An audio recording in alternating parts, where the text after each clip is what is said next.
Good day and welcome to NoorNews. Today, we track the escalating trade tensions between Canada and the United States, examine the global humanitarian impact of Kuwait's charitable initiatives, and report on the latest developments in the search for survivors following a devastating strike in Ukraine. Let's begin with the headlines. Canada has announced it will impose dollar-for-dollar retaliatory tariffs against the United States following the collapse of high-stakes trade negotiations. The move comes as a new 50% levy on $20 billion worth of Canadian imports officially takes effect today. According to reports from the BBC and Al Jazeera, the breakdown in talks marks a significant escalation in North American trade tensions, effectively ending a period of relative stability between the two neighboring economies. Canadian officials stated that the reciprocal measures are a necessary response to protect domestic industries from the sudden imposition of American duties. The breakdown occurred during last-minute discussions aimed at resolving long-standing disputes over cross-border commerce and regulatory standards. Analysts cited by Al Jazeera suggest that this tit-for-tat strategy could lead to increased costs for consumers and supply chain disruptions across the continent. While the Canadian government has expressed a willingness to return to the negotiating table, there is currently no indication of when formal discussions might resume.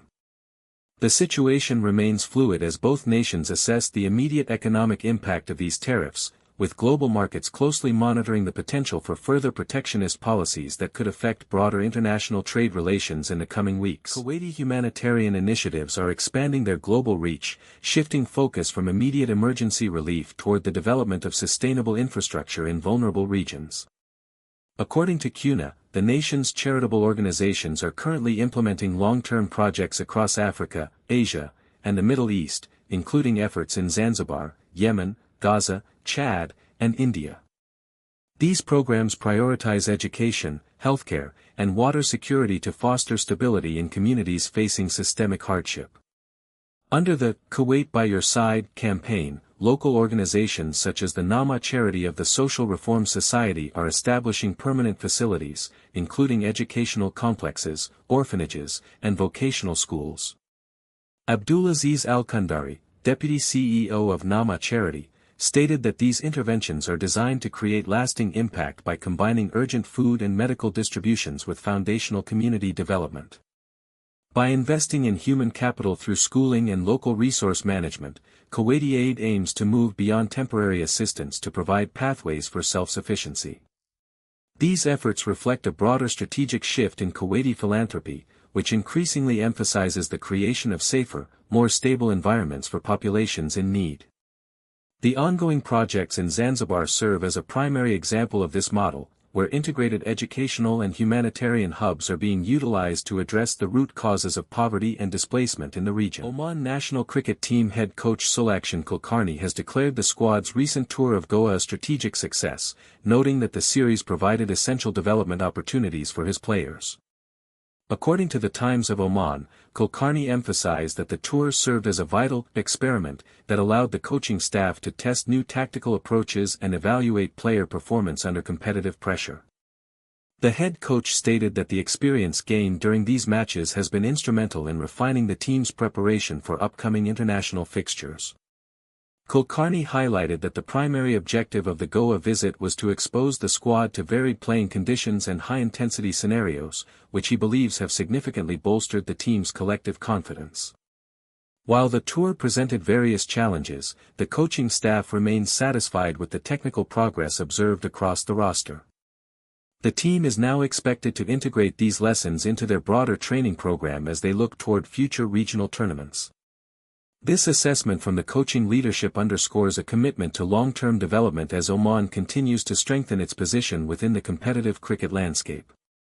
The team management is currently reviewing individual player metrics from the tour to finalize the selection strategy for the next phase of the season. The Muslim World League has issued a formal condemnation of the D1 settlement plan and all associated expansion activities in occupied East Jerusalem. In a statement released from Makkah, the organization categorically rejected the proposal, describing it as a violation of international law and a significant obstacle to a viable two-state solution. The E1 project, which has long been a point of international contention, aims to connect the Ma'ale Adumim settlement with Jerusalem, a move critics argue would effectively bisect the West Bank and isolate Palestinian communities. According to reports from the BBC and Al Jazeera, the expansion of such settlements remains a primary concern for the international community, as it threatens the territorial contiguity required for future Palestinian statehood. The Muslim World League emphasized that these actions undermine regional stability and contravene established global consensus regarding the status of the occupied territories. The organization has called upon the international community to exert greater pressure to halt these settlement activities, citing the potential for long-term geopolitical consequences. This latest rejection by the League aligns with ongoing diplomatic efforts to address the status of Jerusalem and the broader Israeli-Palestinian conflict, as stakeholders continue to monitor the impact of settlement policies on the ground. TikTok has agreed to a $400 million settlement with United States authorities, marking one of the largest financial penalties ever imposed regarding child privacy violations. According to the BBC, the deal follows a 2024 lawsuit filed against the platform and its parent company, ByteDance.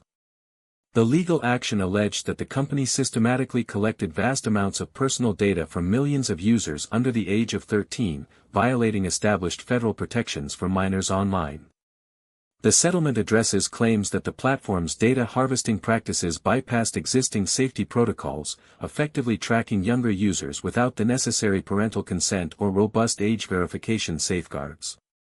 While the company has faced mounting scrutiny from regulators globally regarding its data handling and algorithmic transparency, this specific agreement represents a significant resolution to the allegations concerning the privacy of its youngest demographic. The funds are expected to be allocated toward addressing the regulatory breaches and implementing more stringent compliance measures to prevent future unauthorized data collection. As of now, the settlement remains one of the most substantial financial consequences for a social media firm in the context of digital privacy litigation, highlighting the ongoing tension between rapid platform growth and the legal requirements for protecting children in digital spaces. At least 16 people have been confirmed dead following a Russian double-tap missile strike on a shopping center in Ukraine. According to the BBC, the attack has left 130 individuals injured, including a significant number of children who were inside the facility at the time of the impact. Emergency services are currently working through the debris, as 9 people remain missing and are feared to be trapped beneath the rubble. The term double tap refers to a tactical maneuver where a second strike is launched shortly after the first, specifically targeting first responders and civilians arriving to assist the initial victims. Local officials report that the site was a busy commercial hub, and the scale of the destruction has severely hampered rescue efforts throughout the day. International observers have noted that such tactics significantly increase the casualty count among non-combatants. While search and rescue operations continue, authorities have warned that the death toll may rise as crews navigate the unstable structure. The BBC reports that regional hospitals are currently overwhelmed, struggling to manage the influx of patients suffering from blast-related trauma and severe injuries. Further updates on the search operation are expected as the situation on the ground develops. The defense in the trial of Lindsay Clancy has presented its final witness, a forensic psychiatrist, to testify on the impact of postpartum psychosis. According to BBC reporting, the expert witness told the court that Clancy was suffering from command hallucinations at the time she killed her 3 young children. The testimony focused on the severity of the defendant's mental state, suggesting that these auditory hallucinations compelled her to commit the acts. The defense is working to establish that Clancy was experiencing a complete break from reality, driven by a profound psychiatric crisis rather than premeditated intent. Prosecutors, however, have previously challenged the extent of her impairment, setting the stage for a critical debate regarding criminal responsibility in cases involving postpartum mental health disorders. The court heard detailed accounts of the defendant's psychological decline in the weeks leading up to the incident, with the psychiatrist arguing that the symptoms were consistent with a severe, untreated condition. As the trial moves toward closing arguments, the jury must now weigh this psychiatric evidence against the prosecution's case. The proceedings continue to draw significant attention to the legal and medical complexities surrounding postpartum psychosis and its role in judicial outcomes. Thank you for joining us for this verified bulletin. We remain committed to bringing you the facts you can trust. NoorNews, verified before published.